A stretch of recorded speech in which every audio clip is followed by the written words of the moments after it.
À Paris, Lyon, Marseille, Lille, Bordeaux et partout dans le monde. Écoute VL sur vl-media.fr et sur ton app. Elle ne connaît pas grand-chose au sexe, mais absolument tout des people. Chaque mercredi, de 19h à 20h, retrouvez Leslie dans Less and the City, sur VL.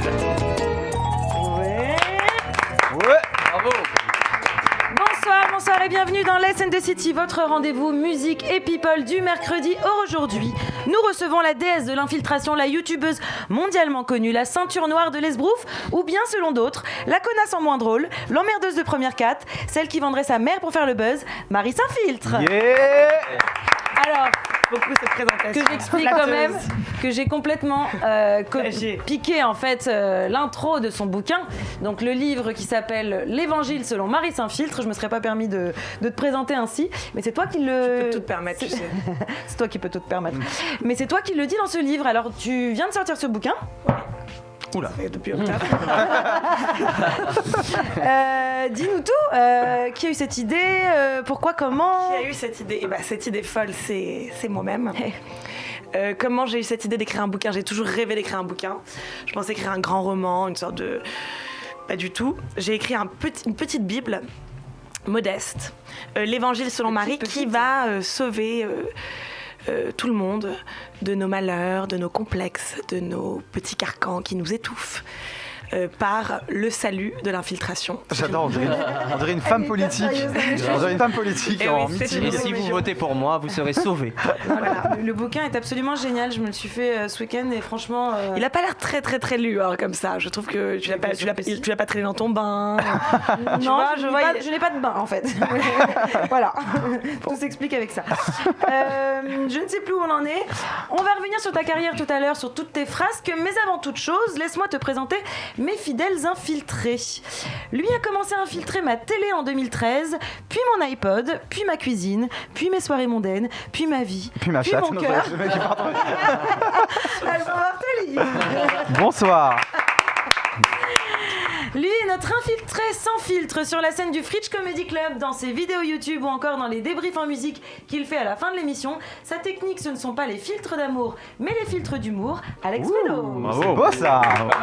C'est beau. J'ai toujours étonné quand j'écris des trucs bien, mais chaque Mais ça, tu l'as encore pris de mon livre à moi. Tu prends les préfaces de tous nos livres. J'ai hâte que tu sortes un livre, toi. Ouais. Il va sauver personne, par contre. Vous le dire. En attendant, si tu reprends la préface de mon livre, c'est toi qui l'as écrite, donc c'est parfait. C'est vrai. Moi aussi, j'ai écrit. Voilà, juste le mec qui place sa promo. Est-ce qu'elle peut juste me présenter? Oui, ça va, elle garde le meilleur pour la fin, t'inquiète pas. Ça va être rapide ta présentation. Il est là. Point. Noël. C'est notre dernier infiltré. À peine 3 semaines qu'on lui a proposé de remplacer au pied levé un chroniqueur, et voilà qu'il ne lâche plus son siège. Yoël, raconte-nous, c'est quoi ta technique pour infiltrer comme ça? Eh ben écoute, je te paye tout simplement. Ah bon, je ne sais pas. Et il s'occupe des tasses, il nous remplit l'eau et tout. Il est vachement plus serviable avec Alex Fredo. Ouais, un petit peu. On peut dire chaouche, mais je fais en un sorte. petit peu d'eau et un café parce qu'on va pas proposer quoi que ce soit, je rappelle. J'arrive tout de suite. Je crois d'ailleurs, Yoël, que... Alors attendez, parce que j'ai quand même pas présenté, on a quand même un vrai infiltré. C'est l'émission de l'infiltration. Moi je suis coupé au montage. Voilà. C'est vrai. Le mec est là, il a vu de la lumière. En fait, c'est notre live, donc je vais vous le présenter tout à l'heure, mais il avait envie de participer, de s'infiltrer dans l'émission. Bien fait. Voilà. C'est une émission à la bon vivre chez la CCT. Il est très sympathique. Et donc tu peux dire son nom? Lucas? Ah pardon, je savais pas. Lucas, on lui a quand même donné une chaise qui... Lucas Abdul. C'est pour que tu puisses disparaître et te réinfiltrer à tout moment. Exactement. Voilà. Lucas Abdul, mais c'est magnifique. C'est stylé. Il hésitait entre Lucas Abdul et... C'est chamarré. Ça vient d'où ça? Je vais passer ma... Il hésitait avec Rachid Christophe, mais il a préféré le faire dans l'autre sens. Non, en plus, tu sais, je nommais mes doudous quand j'étais petit. Il y en a un, il s'appelle Brian Mahfouz. J'adore. Je te jure, c'est une histoire véridique. Donc voilà. Ça me rappelle une des vidéos de Marie qui était assez géniale sur les prénoms français. Ah oui, exact. Il faut savoir que je regarde pas mes vidéos, donc je les oublie souvent. D'accord. Je les ai regardées si tu veux. Okay. Non, elle est géniale. Cette vidéo, c'était suite aux propos d'Éric Zemmour sur... à la fameuse polémique. Oui. Voilà. Où il disait quoi déjà? Avec Absatou, il fallait qu'on s'appelle Corinne. Voilà. Corinne aurait dû s'appeler Absatou, aurait dû s'appeler des Corinne. prénoms français. Ouais. Et elle arrête tous les gens dans la rue en leur demandant comment ils s'appellent. Et il y a très peu de prénoms français en France. Et c'est quand même assez... Tu vois, Lucas Abdul, c'est à moitié illégal. Franchement, honte sur moi, quoi. Et moi, véridique, j'ai travaillé avec quelqu'un qui s'appelait Abdel Moïse. Et c'est véridique. Pas mal. C'est joli. Ah, c'est bien aussi, Abdel Moïse. Mon cousin s'appelle Afif Charles. Et sinon, vous allez raconter vos lives comme ça pendant cette émission? Comment ça se passe? On laisse la parole à Yoël qui justement s'est infiltré un petit peu partout cette semaine. Comment ça, en Covid? Bah, j'ai essayé en tout cas. Alors Marie, tu es principalement connue grâce à tes missions d'infiltration qui font sensation. Tu t'invites partout où tu n'es pas la bienvenue. Et autant te dire que je suis un grand fan. Je suis un grand fan, c'est vrai. Nous sommes des fans. Voilà. Et que moi aussi j'aime les challenges. Alors Leslie, elle m'a dit Yoël, vas-y mon champion, essaye de te prêter au jeu. J'ai pas dit ça comme ça, hein, mais... Si, tu as dit Yoël, vas-y mon champion, essaye de te prêter au jeu. Et c'est vrai que je suis un peu foufou dans ma tête. Ah, t'es foufou, toi. Voilà, je suis un peu comme ça. Tu sais quoi, ça se sent. Je suis rentrée dans la salle, je me suis dit, toi, ça, c'est un foufou. C'est clairement le plus foufou d'entre nous, lui. Ah, moi, je suis vraiment un gueudin. Non, pas un gueudin, un foufou. Dans ma tête. Bon, il y a du foutage de gueule dans l'air, hein, je sais pas si... Figurez-vous que j'ai réussi à m'infiltrer dans des endroits totalement improbables. Voilà, je tiens à vous le dire, donc j'espère que... Cette semaine. Voilà, cette semaine. Donc tenez-vous... Non mais il est foufou, il l'a dit. Non mais je suis un foufou. Voilà. Et heureusement que c'est cette semaine qu'on se voit parce que j'aurais pas pu le faire la semaine prochaine. Bon bref, j'ai commencé fort, très fort. Pourquoi pas la semaine prochaine? Parce que je suis pas si fou que ça. J'ai commencé fort, très fort. J'ai fait un lieu complètement inaccessible au grand public. J'ai pris tous les risques et bravé tous les interdits pour me rendre tout simplement dans un restaurant. Voilà. Oh le foufou! Voilà, merci. Ah là, c'est énorme! Ça va faire des millions de vues, ça, sur Je sais pas, j'espère en tout cas, voilà. Waouh. La photo suivante, j'ai mis la barre un petit peu plus haute, puisque c'est pas qu'une simple infiltration pour moi, c'est beaucoup plus, c'est un rendez-vous en terre inconnue.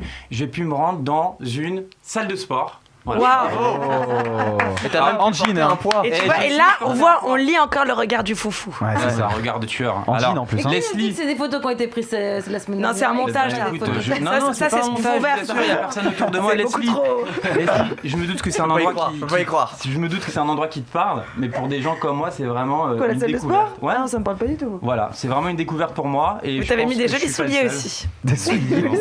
Des jolis souliers. Ouais, le jean dans une salle de sport, t'es au courant que c'est... Alors, c'était quelle salle de sport en fait, j'ai pas fait de sport. Ah. Voilà. T'as l'air heureux en plus. Ouais, très heureux. Ouais. Voilà. T'as l'air foufou quoi. Voilà. Et là il est pas bien, parce que je sais pas comment reprendre. Il s'arrête plus. T'as du mal à porter ce poids de 1,5 kg d'ailleurs. Non, il y a écrit 22, regarde. On peut non, je ne lis pas ce que tu dis. Bon, d'accord. S'il y a marqué 1,5 kg. Par contre, les gars, Marie, ne soyez pas jaloux, j'ai réussi en passant par l'entrée des personnes non essentielles. Ce qu'on appelait avant l'entrée des artistes. Non, même pas. L'entrée des artistes à m'infiltrer dans un théâtre.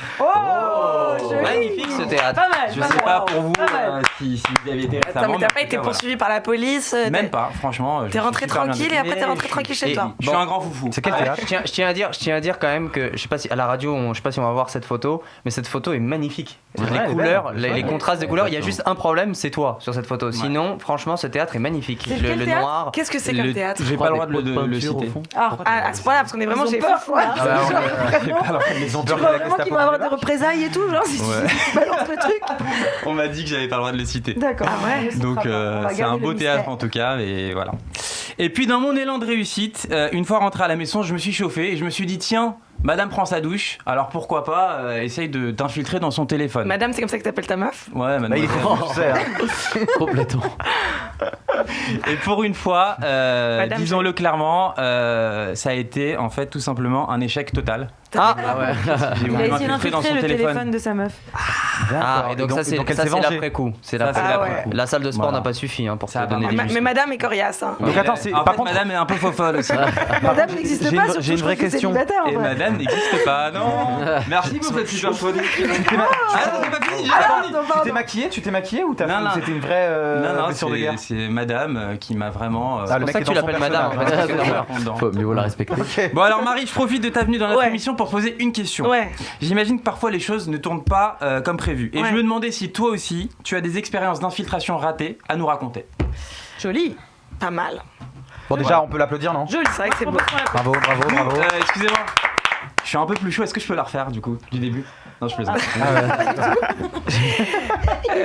Des expériences ratées, j'ai que ça. Mais je suis tellement une figure du déni que j'oublie tout. Une vidéo sur 5 ne sort pas parce qu'on s'est planté, parce que ça marche pas, parce que... Ah ouais, quand même. Bah, c'est toujours les aléas. Non, j'ai sorti un chiffre comme ça qui ne veut absolument rien dire. D'accord. Bon, on va parler de tes réussites à présent, si tu le veux bien. Ouais, vas-y, on est parti. On est parti, on va commencer parce que c'était très compliqué de préparer une interview sur toi parce que tu touches à tous les domaines. Spectacle, vidéo, musique, il y a de tout. Pornographie. Donc, surtout. Du coup, je propose qu'on explore un peu tout ça les uns après les autres. Ton spectacle, je galère complètement aujourd'hui. Ton spectacle, je te jure. Ton spectacle, pour commencer, donc le spectacle qui s'appelait le show, qui s'appelait... Oui, il faut en parler au passé parce que voilà... Le show inouï. Le show inouï. Que tu vas reprendre, que tu ne vas pas reprendre. Non, que je ne vais pas reprendre. Je ne vais pas reprendre. Même à la réouverture des salles. C'est le dernier là qu'on a vu, c'est ça? Ouais. Là où tu as balancé ta culotte. Ah oui, c'est vrai, vous étiez... Je peux te raconter une anecdote.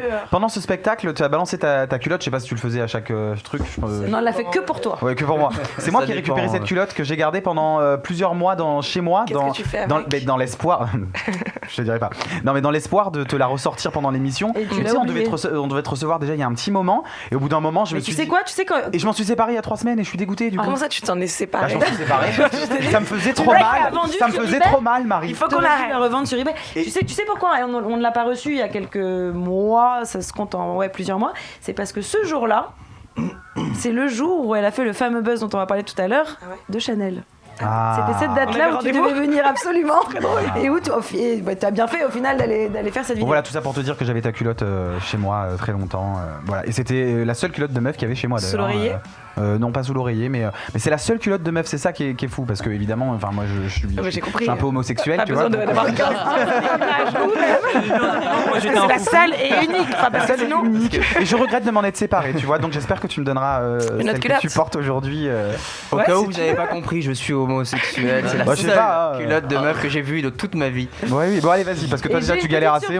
Parce qu'on est en train de parler de spectacle, j'ai une petite surprise pour toi. Il s'agit de, nous l'avons retrouvé, ta première scène. Oh. C'était du théâtre muet apparemment. Pour moi. Le machin c'est de là, mais avant c'est tartine au Nutella. Bon carton. Les garçons, venez mettre côté Féline. Jona, où tu as mis la terracotta? Et ben nous là. Tu me prêtes en compagnie de Californie? J'ai perdu ma pierre des lattes. Oh là là, t'as cassé ton fil rouge. Qui m'a tapé ton Kinder Bueno?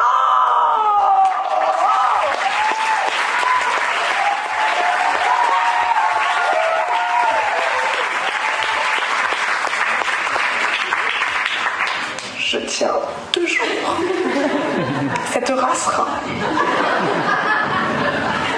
Et j'attends Motsé Shabbat pour supplier maman de me rapatrier d'urgence à Patosland.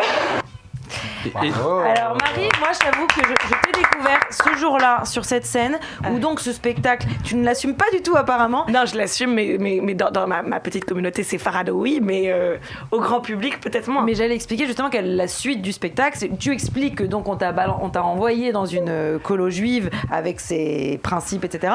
Et que toi tu ne rêvais que d'une chose, c'était de retourner dans une... Chez les Goy, absolument.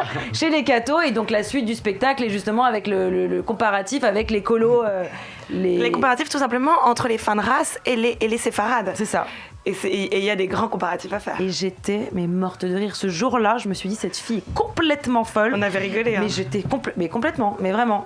D'ailleurs, Marie, est-ce que tu as un message à passer au grand rabbin de France qui sera notre prochain invité? Un petit message pour Pessard, en prévision des fêtes juives. Rak Sameach à tous les juifs, tous les juifs de France. Je leur souhaite vraiment tout ça. Et Pâques, parce qu'il y a aussi le lundi de Pâques du coup. Tu peux y lundi de Pâques, c'est autre chose. Ouais. Je leur souhaite un lundi de Pâques. Dans ton spectacle, en plus, pour le coup, le show et demi, ça n'a absolument rien à voir. Il n'est pas du tout question de ça. Non. De toute façon, ça n'aurait intéressé personne. Bon, si, pourquoi? Ça fonctionne pas mal quand même. Gad Elmaleh et tout, il y a quand même pas mal d'humoristes, oui, c'est vrai, qui fonctionnent avec ça. C'est vrai. C'est quoi tes influences? Qui t'inspire? Ça fait très longtemps que j'ai pas fait d'interview et de trucs comme ça.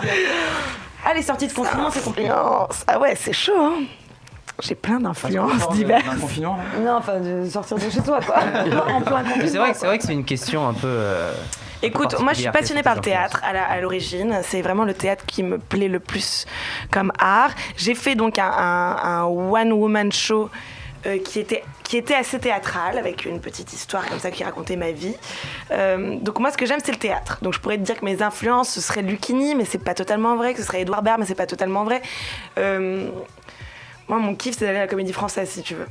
J'étais pas du tout portée humour et stand-up et one-man show, même si je trouve ça formidable et extrêmement passionnant ce qu'ils font, mais je sais pas, j'ai pas l'impression de me... Tu te considères pas comme une humoriste? Non, pas du tout. C'est vrai, tu te considères pas comme une humoriste? Non, pas du tout. Plus comme une comédienne. Mais effectivement, son spectacle est très très théâtral. Elle est extrêmement bonne comédienne. Tu joues plusieurs personnages d'ailleurs. Ouais, mais si je peux me permettre, vous étiez venu dans un moment très difficile. Ah bon? Un dimanche où c'était très compliqué. Eh ben, on était déjà dans Période de Comique. J'avais adoré. Moi, je l'ai vu 2 fois perso, donc je l'ai vu à 2 moments. Ouais. Alors c'est bon. Parce qu'il y a eu des moments un peu difficiles. J'ai joué 5 fois par semaine dans une salle où il fallait y être. Quoi. Voilà. D'accord. Donc mes influences. Valérie Lemercier, La Connasse évidemment, Edouard Baird, Fabrice Lucchini, quoi d'autre. Voilà. J'ai une autre question avec ton culot justement. Je me suis demandé pourquoi les deux.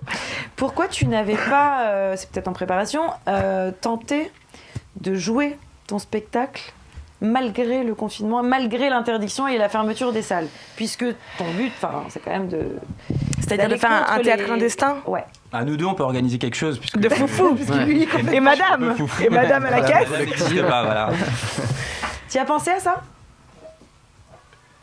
J'y ai pensé, mais le problème du Covid, c'est qu'on est un peu dans un entre-deux en permanence et que le théâtre, c'est pas tellement bon pour l'entre-deux.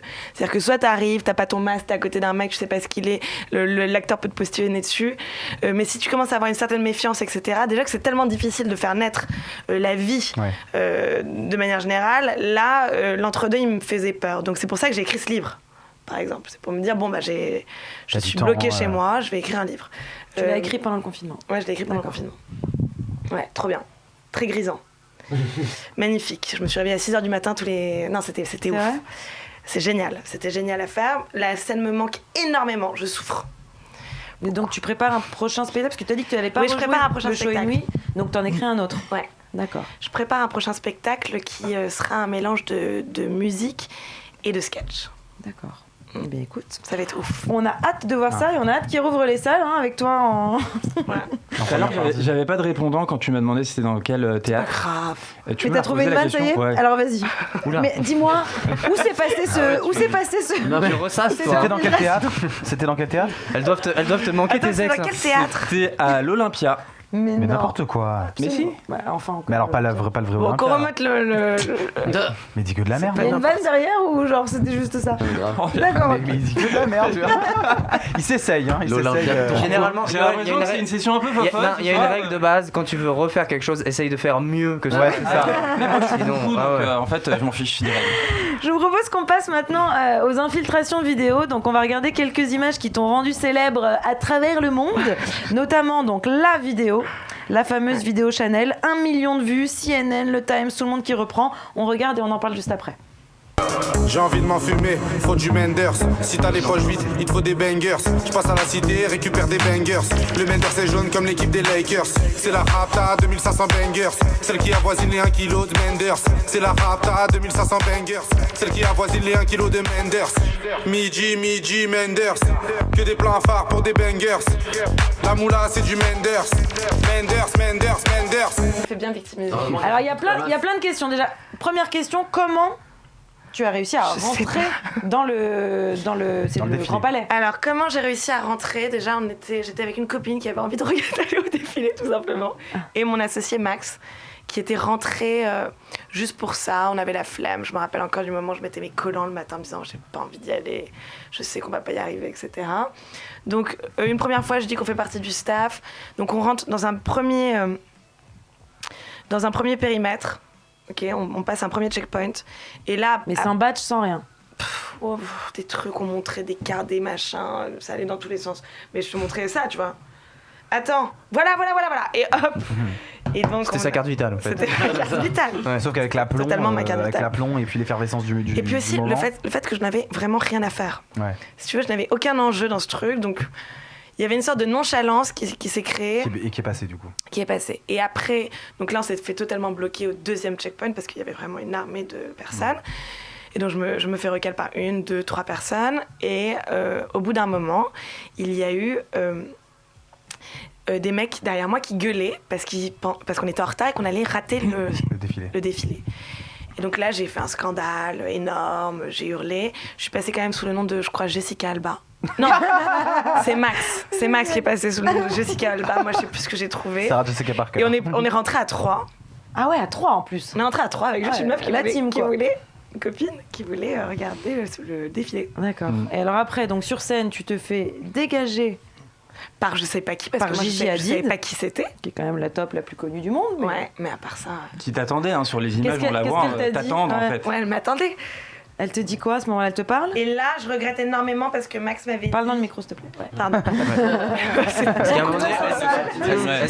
Ne sois pas trop à l'aise quand même. Elle s'est crue dans son canapé en soirée, dans son salon. Elle a perdu l'habitude. Vraiment perdu l'habitude. Donc en gros, bon, j'avais pas mon micro sur moi parce que j'avais la flemme. Je déteste porter le micro parce que ça me fait des bourrelets partout. Max m'avait dit mets le micro. Je dis non. Et là, j'ai vécu une scène d'hystérie et d'historie aussi, mais d'hystérie avec des Américaines qui sont devenues complètement folles, quoi. Des meufs de 17 ans comme ça, je les voyais leur tête. Mais c'est ouf de les voir s'énerver en plus. Elles m'ont volé mon sac, elles faisaient des trucs fous, tu vois. Et moi, je comprenais pas. Après, ils ont appliqué avec une armée de trucs, de garde du corps. Il y avait tout le monde. Et comment ils sont sortis? Qu'est-ce qui s'est passé après? Il y avait tout le monde et ils ont commencé à se vénérer et là j'ai hurlé. Mais j'ai hurlé comme un goré qu'on égorge. On appelle la police. J'ai dit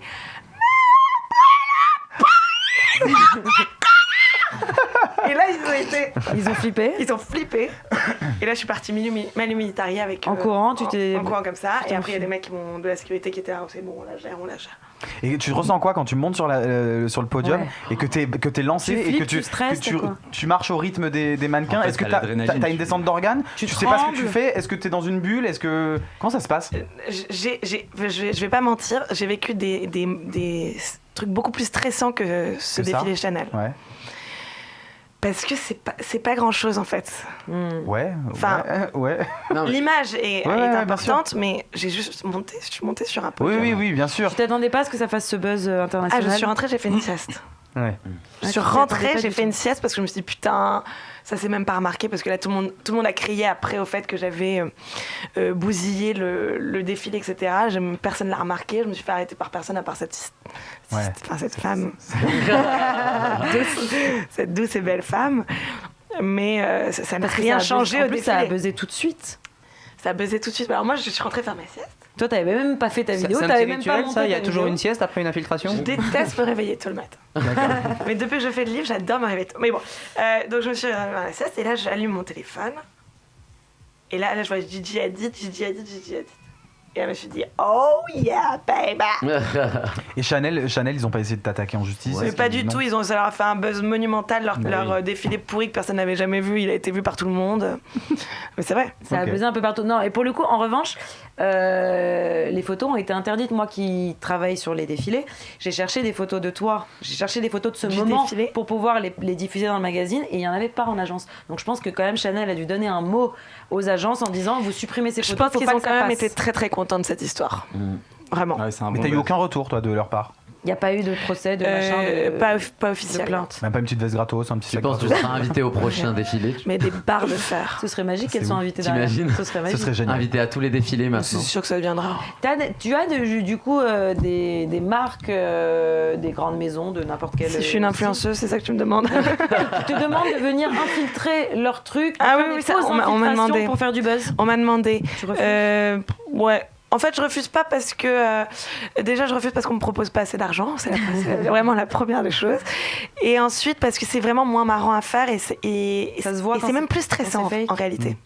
C'est plus stressant parce qu'il y a des trucs, il y a des enjeux, tu peux pas le faire. C'est stressant de faire ça. En fait, c'est beaucoup plus stressant de faire du fake que du. Mais tu l'as déjà fait du coup. Tu dis que c'est stressant. Jamais fait. D'accord. Non, j'avais essayé. Je sais plus. J'ai jamais fait de trucs fake, mais je sais qu'à chaque fois qu'on avait voulu commencer à le faire, à un moment on disait on arrête parce que ça va être trop compliqué. T'as plus l'adrénaline en plus, tu vois, ça t'amuse pas. C'est pas très rigolo, mais je te dis, parce qu'on me demande pas assez d'argent. Okay. Sinon, elle trouverait ça très très drôle. Sinon, il n'y a aucun problème. Je serais vraiment pour faire une vidéo pas drôle pour beaucoup d'argent. Tu vois ce que je veux dire. Il y a un arbitrage à faire dans la vie. Ouais.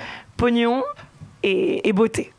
Tu parlais de trucs dangereux, je propose qu'on regarde une deuxième vidéo. Cette fois, tu as infiltré un meeting du Front National. C'était longtemps. Bordel, quand on rentre sur la piste, on est venu teaser, claquer du pif. Pas d'embrouille, man, pas de litige. Sinon ça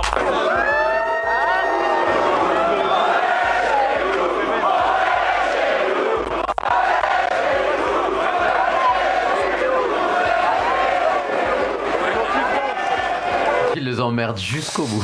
390 000 vues sur YouTube. Est-ce que tu as conscience des risques quand tu te lances dans ce genre de choses ? Non.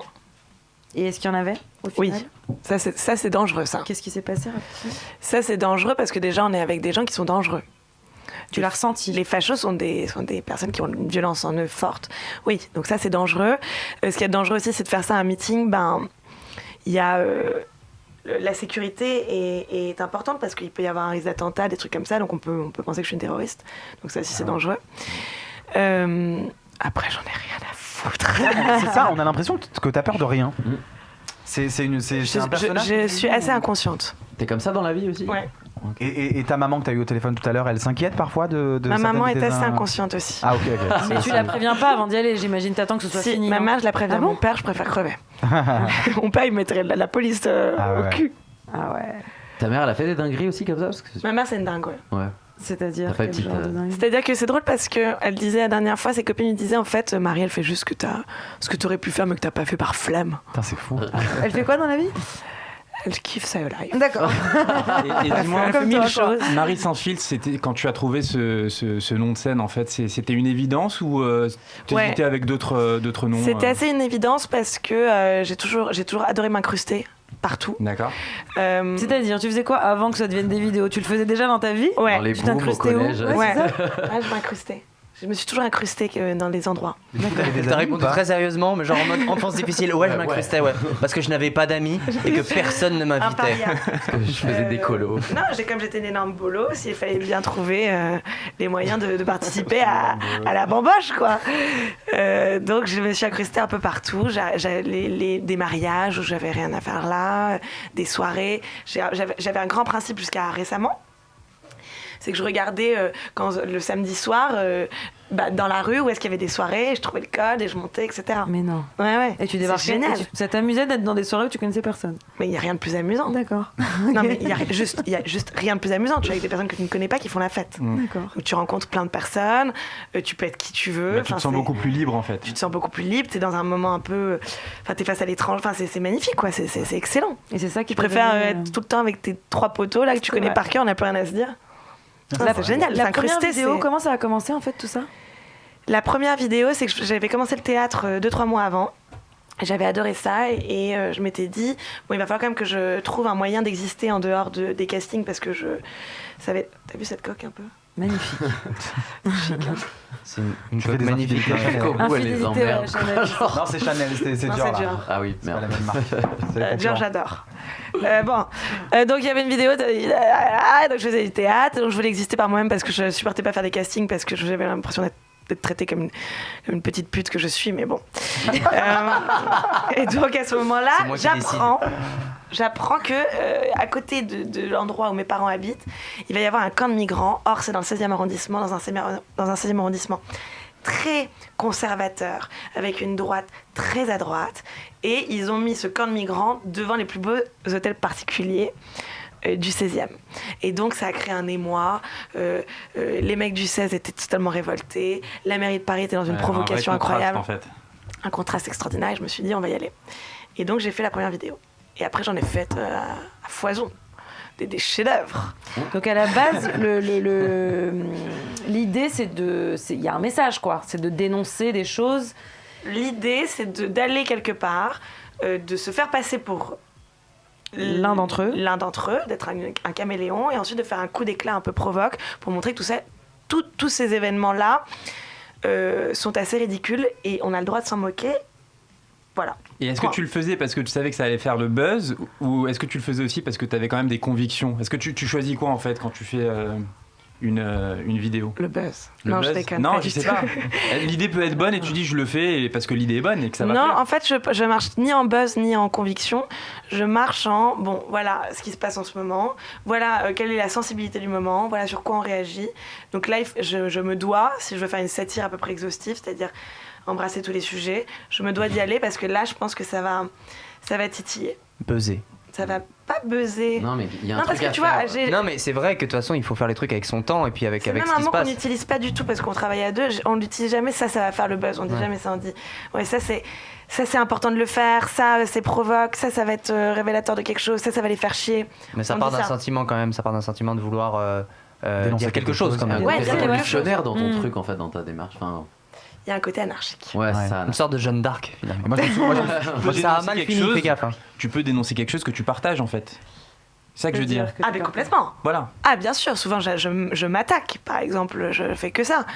Par exemple, quand tu es allé chez Ikea pour l'ouverture de la Madeleine, là, tu sais, à Ikea, tu t'es attaqué à ce truc-là. Je suppose que tu as déjà acheté des trucs chez Ikea. Évidemment, j'attaque la plus jeune que je suis. Donc voilà, c'est ça, t'attaques la plus jeune. Ce qui est drôle avec cette vidéo, c'est que ça allait au-delà du canular, puisque je crois que tu as été interviewée. Elle a été interviewée aux infos, mais en mode complètement 20h France 2. folle. Et genre, elle parle, et les gens la prennent vraiment en premier degré, et ils la diffusent à l'antenne dans le journal télé. C'est génial.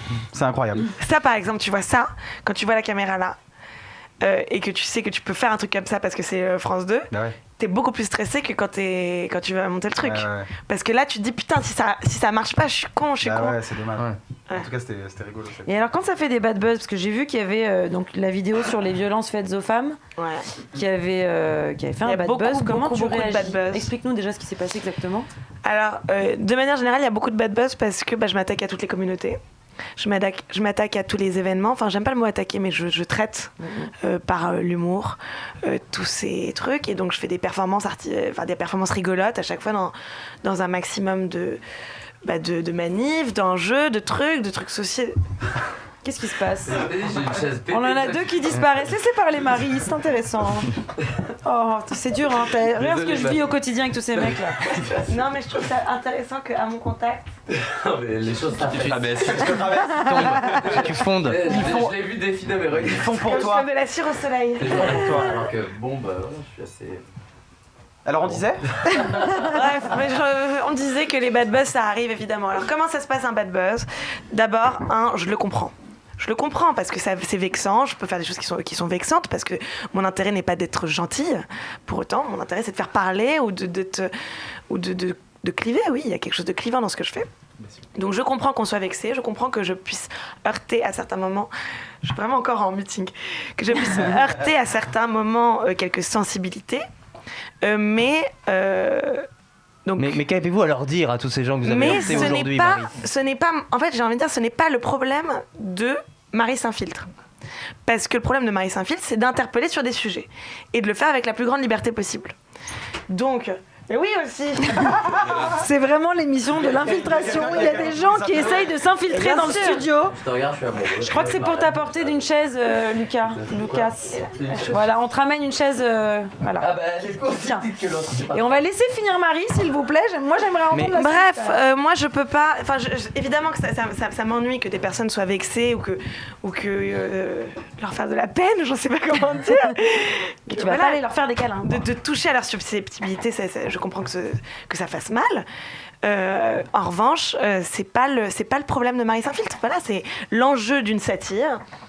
Et ben, c'est de choquer, d'interpeller, de bousculer pour faire avancer la pensée et l'humour et la liberté d'expression. Donc, sur ce qui se passe en fait systématiquement, c'est que à chaque fois que je m'attaque à certaines personnes, ces certaines personnes-là se désabonnent et deviennent des haters Et ces personnes-là, après, dans une autre vidéo, vont venir soutenir, etc. Et c'est ça en permanence. Donc c'est de l'amour-haine en permanence, quoi. C'est de l'amour-haine en permanence. Et c'est normal. C'est bien, ça veut dire que ton public change à chaque fois, il y a un temps. Mon public évolue. Même ça est anarchie, quoi. Les gens, ils viennent, ils partent. Bon, ouais, les gens, ils viennent, ils partent. Vraiment qui ne se lève pas. Monte là par le bas. Je crois que c'est toi. C'est mon destin d'être à tes pieds. Est-ce qu'il y a des sujets que tu n'aborderas jamais? Est-ce que tu as des limites quand même, malgré tout? C'est la prison ferme. T'as déjà fait de la garde à vue? On n'a pas fait de garde à vue. On a fait des trucs. C'est-à-dire des trucs? On a été très intimidés par la police. Mais on n'a pas fait de garde à vue. Et vous avez jamais reçu des plaintes? Ah si, les plaintes, on a des dossiers comme ça. Ah ouais? Et vous en faites quoi dans ces cas-là? Ah ben on les jette. Qu'est-ce qu'on en fait? On les lit.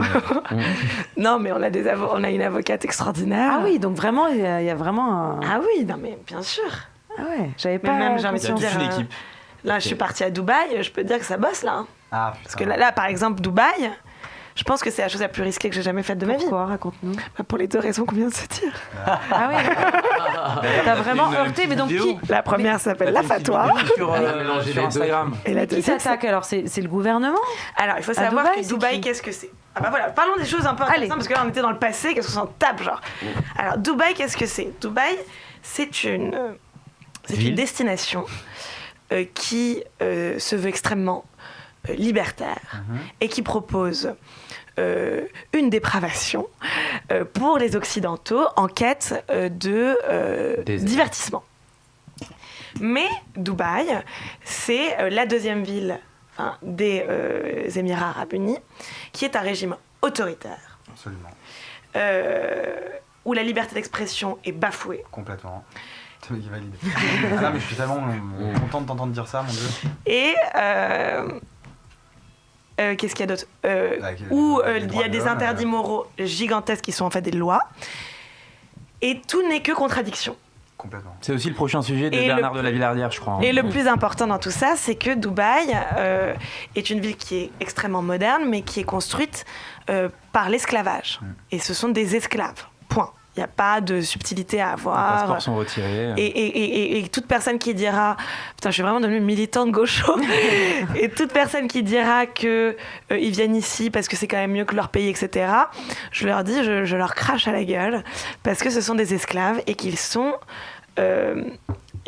totalement soumis à l'esclavage. Point barre. Bref. Et donc tout ça, on ne parle pas de ça. On n'en parle jamais, déjà parce qu'on n'a pas envie de le faire, parce que quand on va à Dubaï, on a juste envie de s'éclater et de ne pas le voir. Il y a aussi les putes, j'ai oublié de le dire, un gros sujet avec les putes. Tu sais, moi tout à l'heure, je me dis, je suis vraiment là comme ça, là, genre. Lorsqu'on dit les putes, t'as regardé tout de suite. La prostitution est formellement interdite, mais la prostitution est totalement interdite, mais je pense que... Totalement pratiquée. C'est totalement pratiqué, mais c'est-à-dire que toutes les femmes sont ce qu'on appelle des escortes. Et ça, j'ai découvert ça, c'est dingue en fait. Que même moi, je me suis demandé à un moment. Franchement. Pour une fois que c'est bien payé. Un petit cadeau. Pour une fois que c'est bien payé. Il l'a répété 2 fois. Et donc, que s'est-il passé? Donc on a filmé tout ça, ça sort là. T'as publié un extrait justement. Oui, c'est ça. Mais oui, j'ai publié un petit teaser et là tout va sortir. Il y a aussi les influenceuses qui ont quand même du pouvoir. Mais donc du coup là tu as déjà eu le... On est en train... Là je pense que je vais avoir des emmerdes. Et en même temps à chaque fois que je pense que je vais avoir des grosses emmerdes, je les ai pas. Mais là t'avais l'air de dire que t'en avais déjà eu avec Dubaï, non? Parce que ton avocate prépare donc le dossier. Elle en prépare. Elle a déjà commencé à le bosser dossier, ouais. avant que ça sorte. Ah ouais. Ça va être chaud. Ah ouais, parce que là ça va chier. Ça va être chaud. Ouais, là ça va chier. Enfin, ou pas du tout. Ou alors on passe totalement dans les mailles du film. Oui, ça dépend si ça arrive aux oreilles du gouvernement ou pas, quoi, déjà. Enfin, si ça arrive aux oreilles du gouvernement, finalement, c'est que ta vidéo, elle a buzzé, comme on n'aime pas le dire, mais ça veut dire que ça aura marqué les esprits. On verra, que... on s'en reparle. Elle sort quand cette vidéo? Là, on a 3 vidéos. La première vidéo sort le 29 mars. Très bien. Franchement, j'ai hâte. Tu nous as bien teasé. Ouais. Ouais. Non, mais on s'est éclaté. En vrai, c'est une ville très intéressante. Et justement, quand tu fais tes vidéos, est-ce que tu as une boîte de prod par exemple, quand tu payes ton voyage, etc., est-ce que c'est une boîte de prod qui finance ça, ou est-ce que c'est toi, de ton propre chef, qui finance tout ça? Alors moi, je m'autoproduis. Donc c'est ma boîte de prod qui souffre en ce moment. Ouais. Je pense à ma banquière qui m'appelle souvent à cause du Covid. À cause du Covid et de mes dépenses. Donc moi je m'autoproduis, donc oui, on s'autofinance avec mon associé. Ok. Et vous en profitez pour faire des petites vacances en même temps ou on en profitait, mais là, c'est un vieux souvenir. Ok. Est-ce que tu as un rêve d'incruster quelque chose, d'infiltrer quelque chose, un truc dont que t'aimerais vraiment depuis des années et que t'as jamais osé faire? Non, j'ai plein de rêves, mais j'ai aussi le rêve de pas faire ça toute ma vie. Ouais. Même si quand ça se présente, par exemple comme Dubaï, je trouve ça génial parce que déjà c'est toujours très kiffant de le faire. Ouais. Non mais on s'éclate. Enfin, faire une vidéo, c'est vraiment très marrant. Mais ça. C'est prenant. Mais t'as pas envie de te cantonner à ça tout de suite. J'ai pas envie de me cantonner à ça, ouais. Et puis c'est très. Il y a la Comédie Française qui t'attend en plus, hein, donc. Que Dieu t'entende. C'est quoi la suite? Parce que musique, vidéo, livre. Alors la suite, c'est déjà de faire un autre spectacle, j'espère rapidement, qui sera quand même une évolution par rapport au premier, que j'espère plus beau, plus profond, mais bon, comme il n'est pas encore écrit, je peux dire ce que vous dire. Totalement prodigieux, quoi. Il va être vraiment plus drôle. Vraiment beaucoup plus drôle. Le cinéma. Et on a commencé à écrire un film aussi. Mais le problème du cinéma, c'est que moi, je suis très peu patiente. Et c'est compliqué, quoi. J'aime bien des choses encore. On t'a jamais en tant que comédienne, on m'a proposé. Ouais, j'ai fait quelques petites choses. J'ai pas joué, mais je dirais que c'est pas mon. Je pense que ça se ressent. C'est pour ça aussi qu'on m'a pas tellement proposé. C'est pas tellement mon rêve absolu de jouer dans le film de quelqu'un. J'adore, j'adorerais. Il y a un film de Marie Saint-Filtre, à l'instar de ce qu'avait fait la connasse. Tu vois, non, ouais, c'est pas ton délire. Non, mais Marie Saint-Filtre, ça va, quoi. On va pas en faire. Non, mais justement pour clôturer toute cette aventure. Ah oui, pour clôturer, pourquoi pas, ouais. Mais bon, même pour clôturer, rien de mieux que clôturer en arrêtant. Ouais. Enfin, en faisant autre chose, totalement, quoi. Ouais.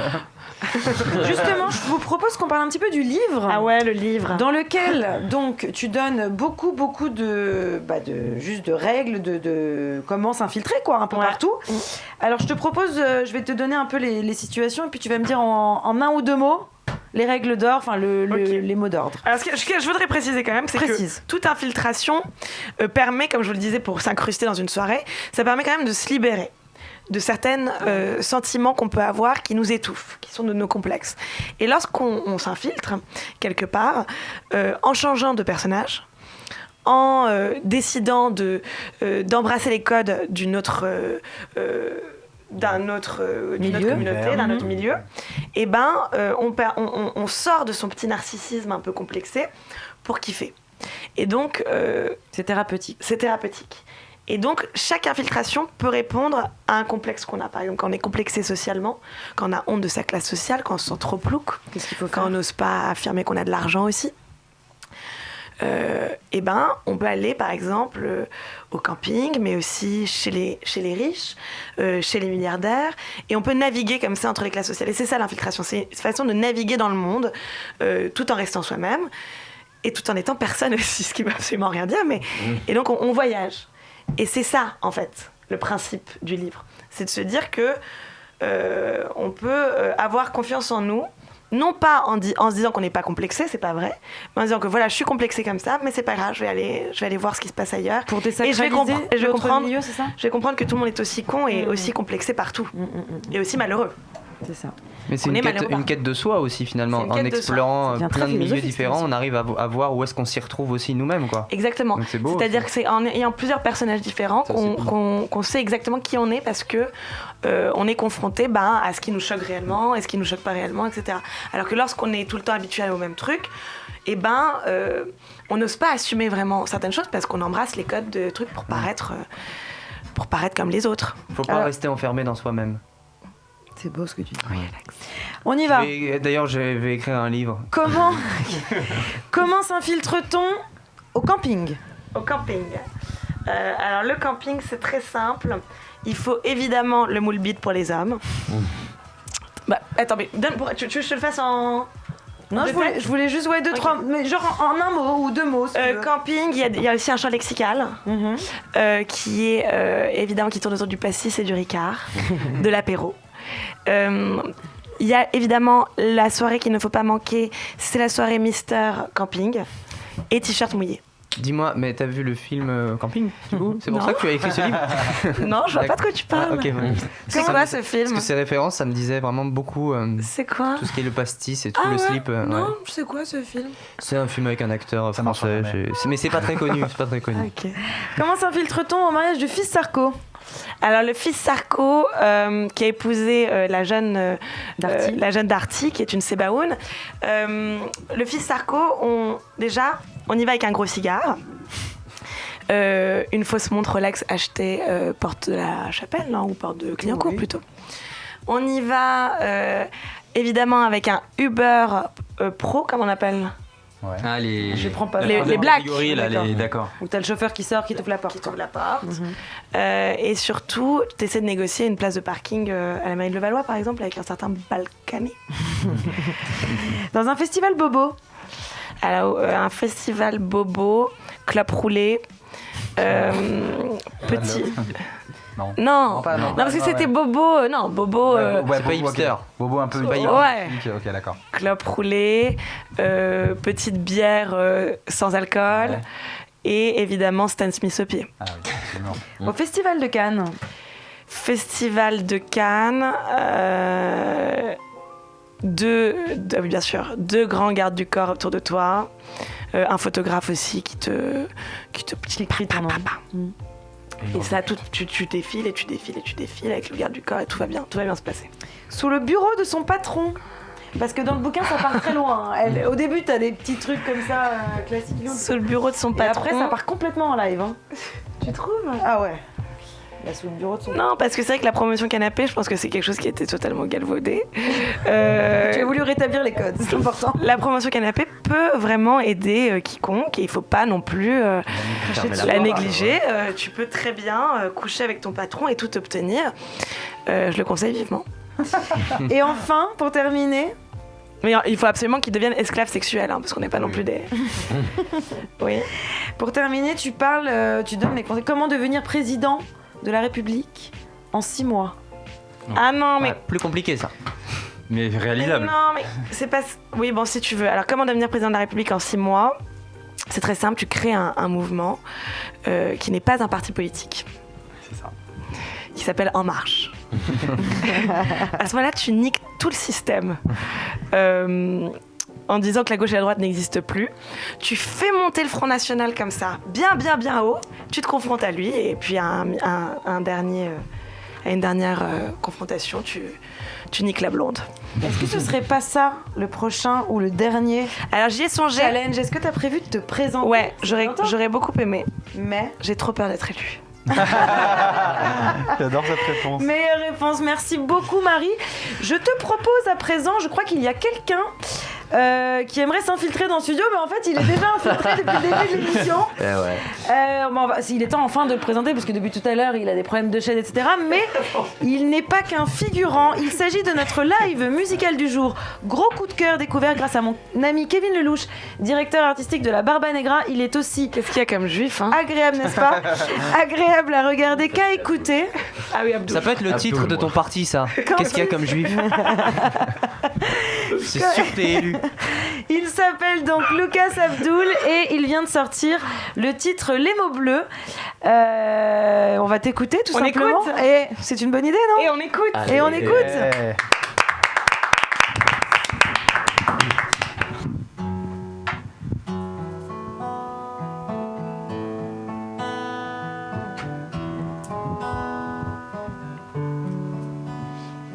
Il pleure, il pleure, il pleure.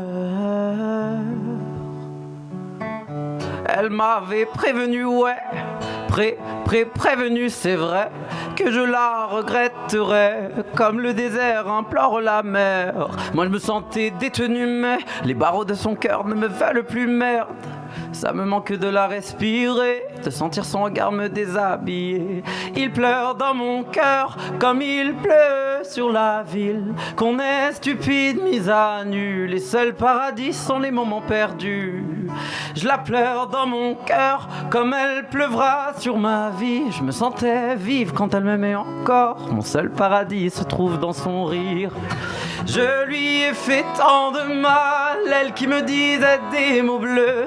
Comme un con j'ai fait le mal, car j'avais peur d'être deux. Je lui ai fait tant de mal, elle qui me disait des mots bleus. Comme un con j'ai fait le mal, car j'avais peur d'être heureux. Il pleure, il pleure, il pleure, il pleut car il a eu peur. Je n'avais pas prévu le carnage, je l'ai quitté pour éviter l'orage. Mais les histoires de cœur, c'est comme un relais où la peine se file et refile sans arrêt. C'est pas de ma faute, je vous l'assure, je vous le jure. Une sortie il y a longtemps m'a mené la vie dure. Depuis je suis comme transformé, je brise des cœurs car j'ai peur d'aimer. Il pleure dans mon cœur comme il pleut sur la ville. Qu'on est stupide, mise à nu, les seuls paradis sont les moments perdus. Je la pleure dans mon cœur comme elle pleuvra sur ma vie. Putain, je me sentais vivre quand elle m'aimait encore. Mon seul paradis se trouve dans son corps. Je lui ai fait tant de mal, elle qui me disait des mots bleus. Comme un con j'ai fait le mal, car j'avais peur d'être deux. Je lui ai fait tant de mal, elle qui me disait des mots bleus. Comme un con j'ai fait le mal, car j'avais peur d'être heureux. Il pleure, il pleure, il pleure, il pleut car il a eu peur. Il pleure, il mouille sur le prince redevenu grenouille. Il pleure, il mouille sur le prince redevenu grenouille. Il pleure, il mouille sur le prince redevenu grenouille. Il pleure, il mouille entre le ciel et mon cœur, c'est l'embrouille.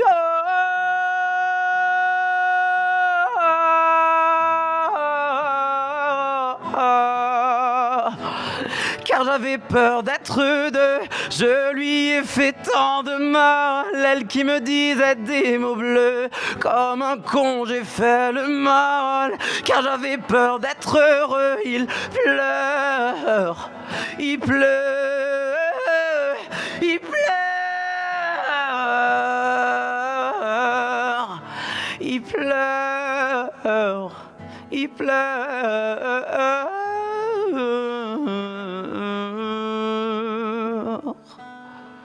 Je lui ai fait tant de mal, elle qui me disait des mots bleus. Comme un con j'ai fait le mal, car j'avais peur d'être heureux.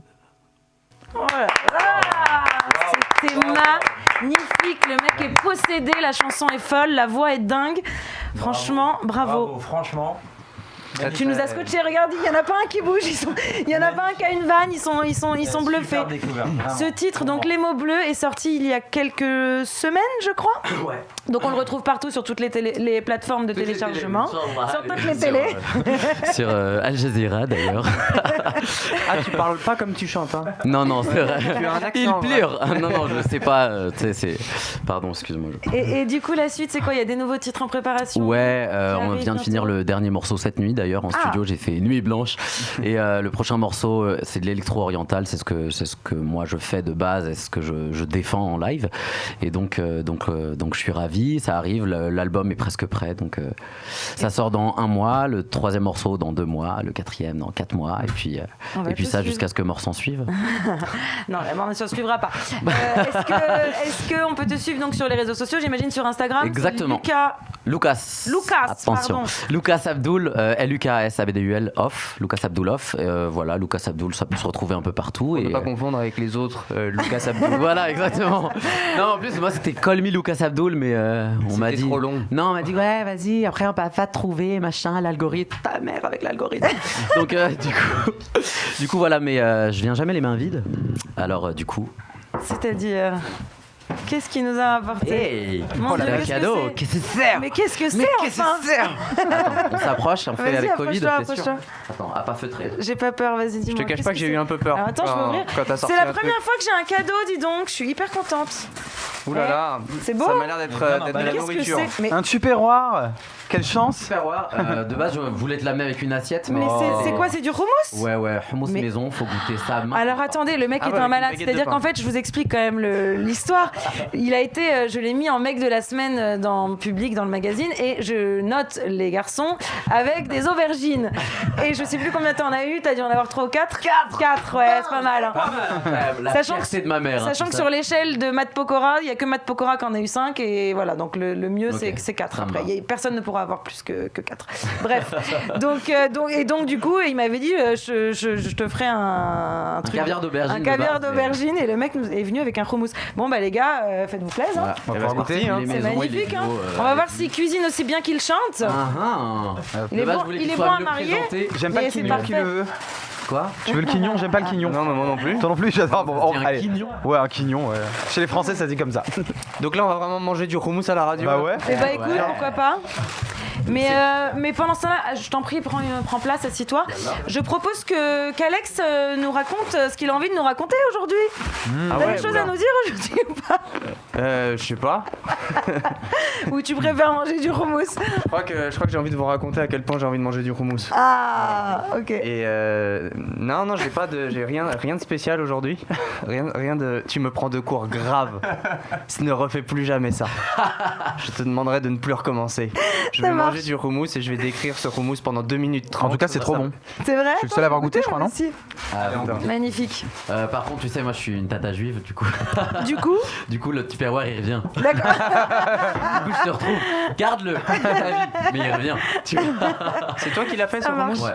Tu l'as fait comment? T'as pris des pois chiches et tu les as écrasés. Tu les égouttes, tu les fais cuire, après tu les égouttes, tu les mets à froid pendant 24 heures, comme ça après tu peux retirer la peau facilement.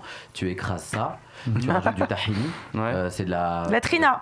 Ouais, tahini. Nous on appelle ça trina. Chacun son. C'est qui est trina? Laisse-moi tranquille. Du coup, c'est de la pâte de sésame.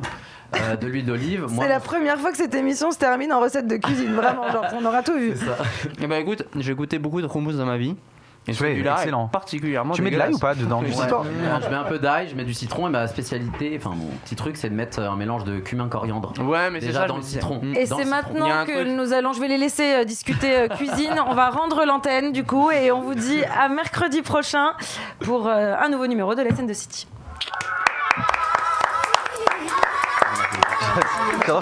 Marie arrive, c'est la fin de l'émission.